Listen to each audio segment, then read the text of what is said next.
দেখতে পাচ্ছেন আমাদের বাড়ির কাজ চলতেছে। অনেকদিন যাবৎ পরিশ্রম করতেছি। সকাল ৬টা থেকে নামি রাত ১১টা ১২টা পর্যন্ত কাজ করছি। আবার সকাল ফজরের পরে নামি আবার সন্ধ্যে ৬টা বাজে পরিশ্রম, অনেক পরিশ্রম করার পরে কাজ কমপ্লিট শেষ পর্যায়ে। এই হচ্ছে আমার বড় ভাই, ওই হচ্ছে আরেক বড় ভাই। কাজ চলতেছে তাড়াহুড়া উতাম থাম। আমাদের সময় কম, কাজ বেশি।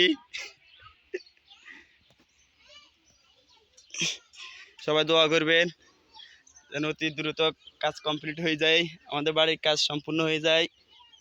এই যে আমাদের পুরো ঘরের ম্যাপ, মেন ঘর, সামনে পিছনে বারিন্দা হবে। সবাই দোয়া করবেন, ইনশাল্লাহ খবরে যেন কাজ কমপ্লিট হয়ে যায়, আমরা যেন সবাই চাকরিজীবীর মধ্যে চলে যেতে পারি। ওকে, আল্লাহ হাফেজ, ধন্যবাদ, ভালো থাকবেন সবাই।